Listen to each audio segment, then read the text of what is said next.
Yo, from Signal Flow Studios, you are listening to the Featured Presentation Podcast, where I interview the featured artists on my newest song. Who am I, you might ask? Well, I'm singer, rapper, songwriter, producer ZuP from Cleveland, Ohio. I've been in the Cleveland music scene for what feels like forever, and my most recent album, For Me, won Scene Magazine's Best Local Album of 2023. But enough about me. Today we were talking about my new song. It's called ICyouCMe. It's produced by Lackney, and it features this incredibly talented person sitting next to me, Shannon Hogarth. Thank you for joining us today. Thank you so much. Of course. How are you doing today? Today is good. Good. I love Mondays. Mondays they're okay. I'm one of the few people that like I was about to say that. I was trying to find a nice way. So for the people that might not know you, let them know a little bit about Shannon. Well, I am the lead singer of Rubix Groove. What? Yeah. We're like a funk blues jam band. We're not really sure how to put it in a box. And then also I'm a jewelry designer. Mm-hmm. And cat mom. Oh. So I'm a recently new cat dad, so I have appreciation for the cats. So Rubix Groove, well, before I get into that, so like you and I semi kind of have a past a little bit, right? So like you were in, am I remembering this correctly? You were like in the friends group of the girl I was dating, like from the Nordonia area, right? Like Lena, like you were in that friends group, right? Yeah. So we would like party at like Brandon's house and stuff, Brandon Gale's house. Shout out to Brandon Gale. God. I know. I was like, I'm pretty sure. Yeah. Brandon was awesome. So so that was like forever ago, right? We don't have to give dates. Yeah, it was a long time ago. Were you, because like you weren't like best friends with my girlfriend at the time, but you were just like ran in the same circles or whatever. So I didn't really like get to hang out with you and like know too much about you. Were you singing back then? Oh, no. Oh, you weren't? No, singing in front of people at that point was my biggest fear. So what changed? I would try to do random things. I did like a little like American Idol style competition at a bowling alley out there. Nice. So I was like, I like doing this, but like you just have to push your boundaries. So I just decided to force myself to do things. Interesting. And then how I got to where I am now is I met James, the guitarist. Oh, yeah. And he knew like I would sing on Snapchat sometimes. And he was like, you should come and just like jam with us sometimes.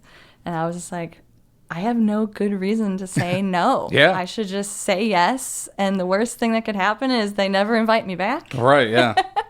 But he hasn't gotten rid of me since. So were they already Rubix Groove at that time? Or No. It was just kind of like just a band playing? And Yeah, it was just like a few random guys that were just starting to get together.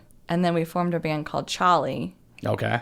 And we were together for a little bit. And then now we're Rubix Groove. I love it. So back then, though, when I knew you liked to sing, you just weren't like nobody knew yet. Singer. You're a closet singer. Okay.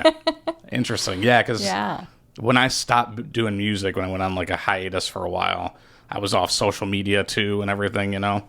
And then when I came back, when I was like ready to put my album out, and I like joined Facebook again, I joined Instagram, and I saw Rubix Groove. Somebody like shared you guys, and I was like, oh my God, is that Shannon from Nordonia? You know? And then I like did some research, and then I saw it was you, and I was like, holy shit. Like, I'm like, I had no idea, you know? I think I was talking to Tim Arthur, and he's like, yeah, dude, she's doing it, man, you know? Oh, so, yeah, but no, that's interesting. Okay. Yeah. Well, I'm glad that's, you took that chance. So now could you like imagine your life not being in front of people singing, or do you still? I've like thought about it, like who would I be? I don't know her.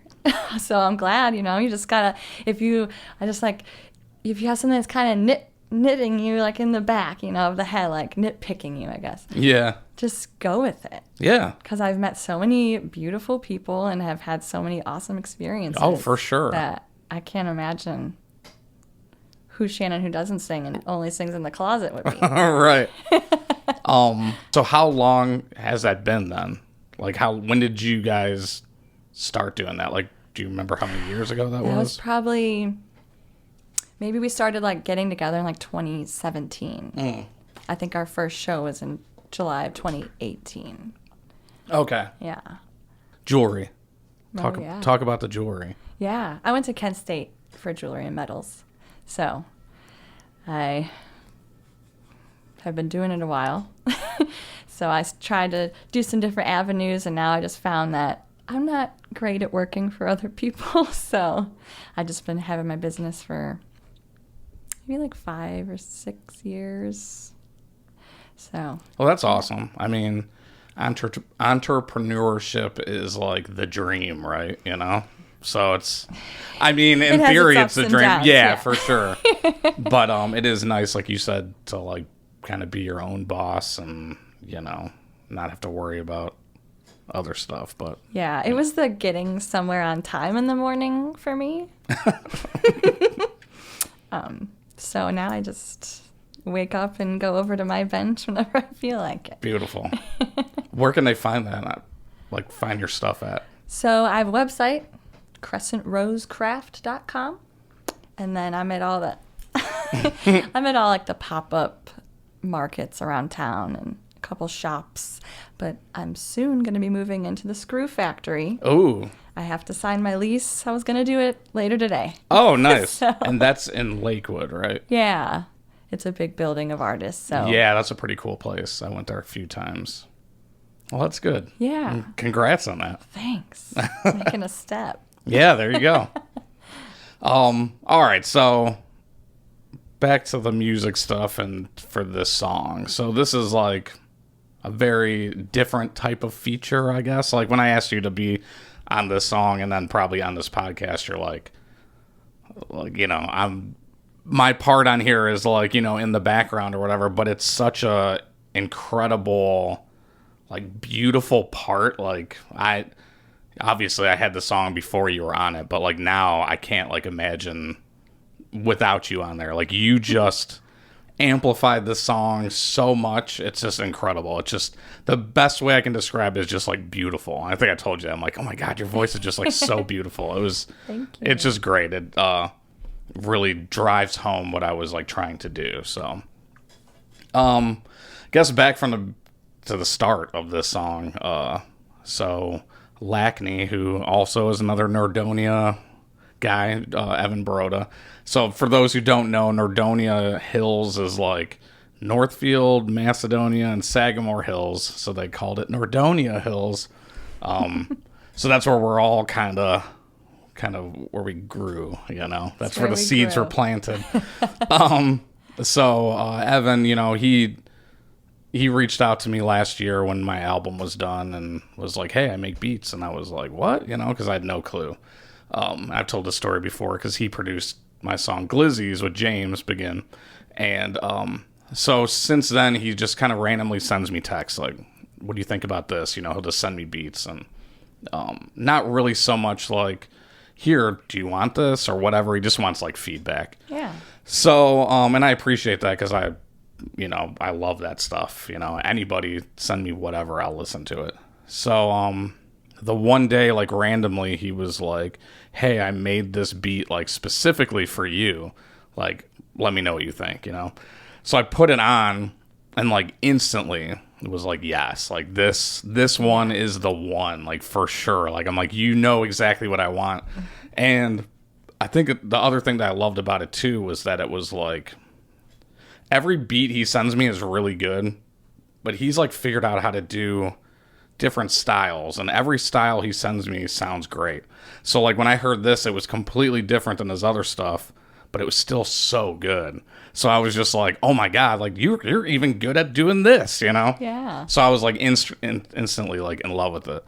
So I don't know, I listened to it, you know, like on my way to work or wherever. If I'm just driving by myself, I just always have music, you know, beats going or whatever if I'm trying to write. Is that how you guys write? Like, I know because you're different type of band. Do you guys ever record like the instrumentation first for you to write to, or do you write like in the sessions? Yeah, someone might just like have a part, you know. James comes up with a lot of the stuff, but like I wrote a song at a red light in my car. You know, you just got to have that voice note out. Yeah, oh yeah. It's a lifesaver. It's for or sure they is. might find a horn part or something, and then we'll just build off of that. Okay.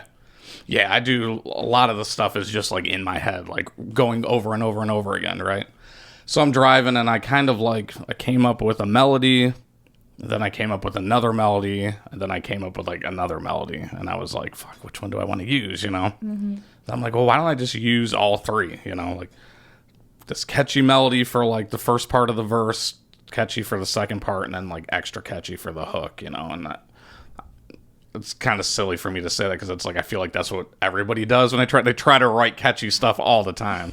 But like I felt like the verses could be hooks by how catchy they were because they weren't like typical stuff. A lot of the oohs and all that stuff in there, right? Mm-hmm. So I came up with the melody and I was just kind of like, I don't know, where do I go from here? What do I write about, you know? And I hadn't written like a love song since I like wrote on my album, and I was like, I kind of want to like write a love song, you know, but that's like, I don't know. How do you, to me, if you're going to write any type of song, you got to kind of like have like a catch, like, what do I want to write about that's not generic in a sense, you know?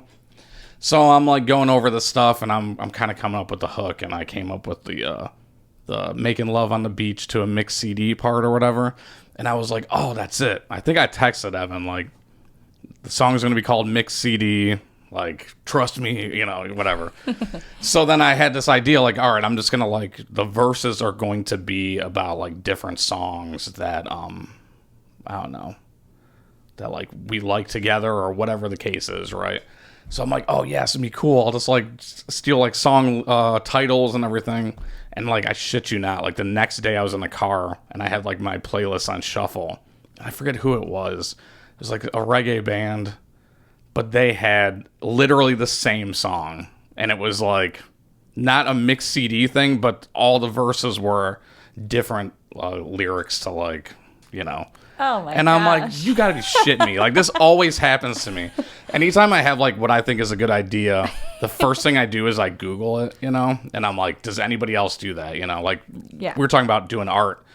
And if I have like an idea for like a single cover or something or some kind of stuff, I always Google it first, you know. That's smart. And probably 9 out of 10 times somebody's already done it, and I'm like, fuck. So anything you see has like slipped through the cracks somehow. But yeah, when I was doing my album, I was trying to think of you know, like just an album cover. And when I was going to therapy, like back in the day, I had a session with my therapist, and she was like, you know, imagine yourself like standing on this cliff, and like in the distance is a storm, and you're just kind of like taking all this negative energy you have and filling this like balloon until it turns black, you know. Ooh. And then she was like, you know, now like picture yourself like letting it go into the storm, you know. And I did, and it was like it was a lot more in depth and better than how I'm explaining it. Yes. But give us only the light version. Yeah, exactly. You got to pay a therapist for the full version.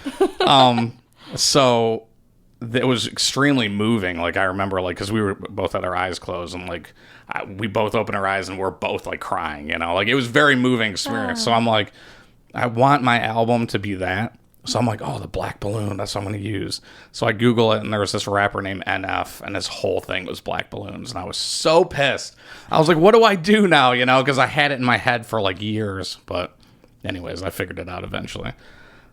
So yeah, Google it'll break your heart, but it'll save you in the long run. A lot of minds out there. Yeah, it'll yes. So anyways... Okay, so the mix CD thing. So I'm like, well, I'm not going to go that route anymore. So then I was just kind of like, well, I need like a catch. Like, I don't want this to be like a generic love song. I want this to like have some kind of something that just holds it together, right? And, you know, the relationship I'm in now with like Alicia and everything, we see each other, you know, like we know we both, it's unexplainable. Like, you know, you see each other. Mm-hmm. So I'm like, well, there you go. And then I was like, oh, I see you, see me rhymes with mix CD. And I was like, perfect. There we go. So, yes. Ding, ding, ding. Yep. Got you, reggae band, whoever you were. So, yeah. So then I was like, all right, well, that's the structure then, And I wanted to kind of write a song that felt like, you know what it's about. You can tell that there's like some love into this and everything, but I wanted to feel kind of relatable too, where you're like kind of looking into a window into a relationship, but you also relate to it even if you don't do those same things, like the falling asleep watching Marvel movies or whatever. I think you said something in the studio, like you were like, I totally would fall asleep to a Marvel movie. Well, that's because I fall asleep to every movie. Me too. So I was like, because that's like things that, we do. Like we'll watch movies or binge TV shows, and I feel like a lot of people do as well, obviously. But like being specific, I thought was a fun way to kind of have people relate to you in a weird way. You know what I mean? Like it made it feel nostalgic. I got like this nostalgic feel like listening to the lyrics. And you did a great job because every part of it was catchy. Thank you. It was going through my head all day. Thank you. So. Well, what about it like felt nostalgic for you? Like just the whole feel of the song type of thing? Yeah, just like the imagery that you put into it, and just the beach and the falling asleep to the movies, and I don't know, you did a good job with. Thank you. I appreciate that. Yeah.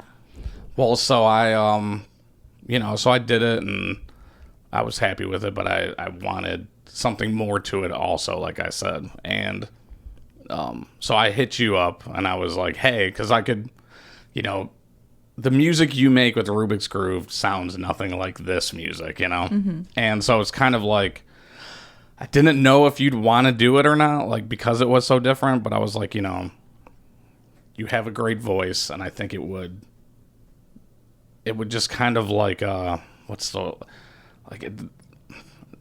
like the harmony of my voice and yours, because I'm singing so low and you're singing so high, I thought would work really well, Mm-hmm. And I was like, here, I don't know what I want you to do on this. Whatever you want to do, just do it, Yeah. And, you came up with these like just beautiful, just kind of felt like it was part of the beat. This like angel-esque singing in the background and all that stuff. Like, not how did you come up with that, but I guess how did you come up with that? Like what was just like a feeling, I guess? Yeah, it was just what I heard. I like tried to listen to it a few times without really singing along with it and just kind of soaking it all in. But that was just like, I didn't really feel adding lyrics was the right thing. There was already a lot going on in the song. Yeah. So I was just like, I just felt like adding those would kind of maybe give it more depth. Yeah. Oh, yeah. And it for sure did. Yeah. I think when I got the masters back and then I got the show mix back with it too, I was like, listen to this, because it was just like it highlighted your voice so good on it. I've listened to that show mix more than the actual song probably. Oh my God. It sounds so good. But yeah, it was just like perfect. Chris and I were in the studio just like, oh yeah, this is it for sure. It was fun because I don't really get to do stuff like that. I mean, I don't sing like that with Rubix, and right. So that was why I said yes. I'm like, well, this is something totally different. Yeah. And well, it would have felt rude to say no. So I mean, you could have said no. You could have said no. Like, I'm not like totally swamped and don't have time for it. So. But no, I mean, like, it was better. I knew it was going to sound great, but it was better than I thought it was going to be. Like it was just like you just like came in and killed it. Like I was like, oh my God, this is not what I would have thought to do. And that's always my favorite stuff. That's why I was kind of like, whatever you want to do, like it's in the ball's in your court, because I didn't know what needed to be added to it. So like everything you did was stuff I would never have thought to do because I was just blind to it. So no, it was perfect. And the production on it's so good. Oh my God. Yeah. Evan did such a good job on that. And the other thing too, a little inside baseball also, was we were going to cut the beginning of the song and completely change it. So like the intro was a little bit longer. We did cut those like little bit of drums. And when you left the studio session, Chris and I were just like going back and forth because I wanted to put the hook again because the hook's only on there twice. So I'm like, well, what if we have the hook at the beginning instead of the I see you, you see me stuff? And it just didn't work. We just kept trying it, and it just like when the beat kicked in, it just didn't hit the same. So then Chris just looked at me, and I think I texted you this. He's like, Shannon was right. It's got to stay. It's got to stay. And I was like, yeah, she was. Put it back. It just didn't sound right without it at the beginning. Yeah. And I don't know if it's like you get used to hearing it that way, but no, it's just so catchy that it's the perfect thing for the intro. Yeah, it works out good. And I think cutting those drums a little bit at the beginning, too, just kind of speeds it up a little bit because it's just like, you know, let's get to it type thing. But and then, you know, you had the singing the oohs at the beginning and then the ahs on the second part or whatever. I think Chris and I, like, originally cut the oohs because I was like, oh, I kind of like how when my verse comes in, it's just kind of like this emptiness. And then Brad mixed it with we forgot to put that in the notes, and Brad mixed it with the vocals in there, and I was like, oh my God, this is incredible. Why would I want to like cut this out or whatever? So it just... Love a happy accident. For sure. Oh my God. My whole music is based on happy accidents pretty much. But yeah, everything just all together. Like I knew when I get that mix back from Brad, it was just going to sound so good. Oh, so good. Yeah. But yeah, so that was fun. I mean, it was simple and easy, you know, so yeah, I appreciate you being on it. Thank you. I appreciate you asking me. Yeah, of course. I hope that everyone out there likes it. Yeah, me too. I am like, you know, if I'm like being honest, like I do get worried, you know, everybody gets worried about their music. Like when you put stuff out, are you like ever afraid like your fan base isn't going to like it, or do you not like really worry about that stuff? Well, so far, we've always played our music out before we've gotten into the studio. So you kind of know the reaction. So, yeah, we've kind of like gauged it and then move forward with it. Right. So when we do our album, we will have we want to have songs on there that no one's ever heard before because it feels like the right thing to do. Yeah. It's just taken so long with our recordings and everything that, you know, we're just doing what we can. So does the thought of that though, like putting stuff out that people haven't heard before, does that like freak you out a little bit, or? I guess I haven't thought about that. You're welcome. But that's gonna haunt me tonight. Yeah. No, I think it'll be okay.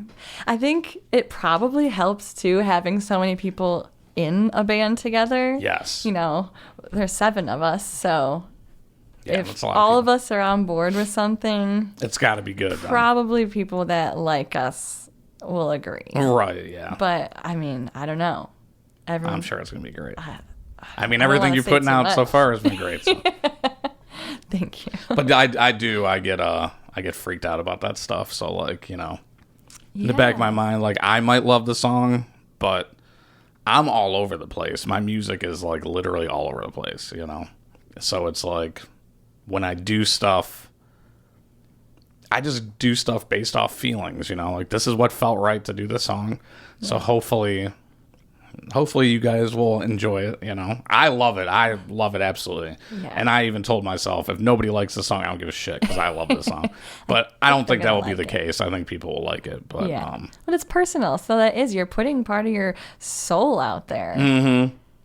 Whether it's like a super personal song or not, it's still something part of you. Yeah, that's the fun and scary thing about being a musician, I guess, you know. Yeah. But it is what it is. I love it. I would not change anything about it.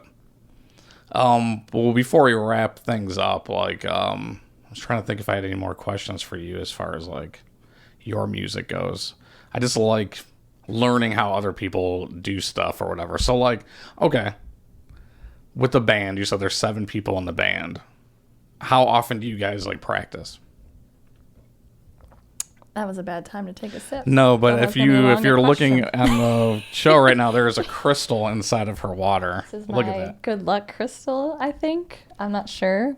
what the point is. It is good luck because you're about to go to the screw factory and you know what I mean? See, there you go. I forget your question already. What was my question? 7 people in the band. Oh, how often do you guys like practice? Oh, right. Every week. Nice. So it was every Wednesday for the past 5 years or something, but we just switched to Mondays. Oh no. Well, we're skipping practice this week. Gotcha. Jason's on holiday. Gotcha. But yeah, every week. We barely ever skip. It's great. How often or like how long are you guys in practice for? We're supposed to be there at 7. So we start by 8. Okay, yep. And to like 10:30-ish. Some people have new jobs that start early, so we're trying to be diligent about like trying to start early so we can be done by 10. Does everybody kind of live remotely close to here? Yeah, no one has too far of a drive. Blake just moved back to like Macedonia area, so nice. he probably has the longest trip. And if you're taking notes, Macedonia area is in the what? Nordonia Heights, that's correct. He also is a member of our crew. There you go. We were in high school together, but we didn't know each other then. Oh, really? So I'm like, how many times did we walk past each other in the hallway and we had no idea what our future held? That's so funny. I always like find out about people living in that area, you know? Like, I'm like, shut up. Like, do you know who Jewel Big Green is? Mm-hmm. I just found out that he was like, he grew up like in the Twinsburg area and he knew this other guy did music with Mark Leach. And I was like, oh my God. He's like, yeah, I'm like best friends with his ex-wife's cousin who was my neighbor. So I was like, oh my God, what a small world. I just found that out a couple weeks ago. He's amazing. He is. He's incredible. There's so many incredible musicians in Cleveland. It's just unbelievable, you know? Yeah. And it's not like a bias thing, like, oh, I'm from Cleveland, you know, of course we got the... No, like, literally everybody is so good, you know? I'm happy to be here. I was going to say with my band practice, we've been doing it twice or every other week now, you know? But we practice out in Stowe, and I'm out in Berea, so it's like an hour drive. Yeah, so for the love of music. That's right. But we get there around 6, and we don't start till around 7, and then we're probably done by 10. I'm home by like 11:30. One more question about you guys: do you know when your album you're trying to get something done for, or just letting it naturally? I think we wanted to do something around the springtime. We have a good amount already recorded. Nice. And then we always kind of hibernate and work in the winter. So there you go. I think we'll be able to, as long as our band fund's fluffy enough to finish it. Yeah. And you guys are doing it all at Signal Flow? Mm-hmm. Nice. Yeah. Beautiful. And Chris records all you guys? Yeah. Nice. It's great. We're all one big family here. We are. He just makes you so comfortable. Dude, like, Chris is the best. I've only ever recorded also with my dad. So, which he also made me feel comfortable. Right, yeah. My dad. Right. But it's nice to just like not ever feel judged, and he's just like, we'll give you claps after your take. Oh, like, yeah. Like, I'll get in the booth and I'll put the headphones on, and he'll be like, you ready to give me some levels, you know, just go through your verse or whatever, and I'll get your levels on you. I'm like, all right, sounds good. And he's like, hey man, great to have you back in here again, partner, you know, whatever. And I'm like, oh man, he just makes you feel good every single time. Yeah. And then afterwards, he, you know, like you said, he's ready to give you a hug and oh, excellent work, man, so good. Yeah, he's the best. You better mean it. I know. I know you don't watch this stuff, Chris, but if you did. Oh no. No. But anyways, well, thank you for contributing to the song, because it really is beautiful. It's great, and I can't wait for people to hear it. I can't wait either. And thank you for coming here today to do this, because you're 1 week you didn't have to be up here, and then you're still up here. It's right up the road. It's no problem. There you go. Well, thank you. Anything you want to plug or pimp out while we're here? I mean, we were pretty much pimping you out the whole time, but if you want to refresh people. Oh my God. Yeah. Well, this comes out early September, so I'm trying to think. I don't really... Because we would both have just played Taco Fest in Cleveland. Yeah. It's the weekend after Labor Day. Hopefully I'm still alive because I told my bandmates we're doing the hot sauce eating contest. Oh my God, I saw that. I'm going there Friday to do that, so I might die before the show on Saturday. Oh no. Yeah. That might not be a great idea. Yeah. But it's, it's for the TikToks.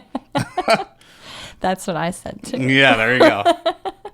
So you guys are going to do that the day of the show? After we play. Oh, okay, yeah. Okay, yeah. much Just smarter. Much smarter. Yeah, we're going to plan that out. I mean, hopefully we can. I don't really know how that works, but You're here for it. I'm here for it. There you go. And I don't think I have anything to pimp, so. Okay. That's all right.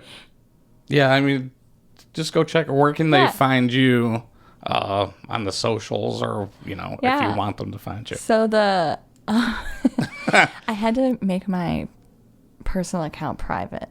So understandable. So we're going to go with Rubix Groove Music. There you go. On all of the platforms. And Crescent Rose Craft. Yes, make sure you follow that as well. Yeah, I follow both. Lover or mother some new earrings. Mm-hmm. Christmas is coming up. All the holidays are coming. Oh no. Yes, that's right. It's a good time of the year. Yep, there you go. Well, thank you again. I appreciate you for everything. And thank you guys for listening or watching the Feature Presentation Podcast. And we will see you next time.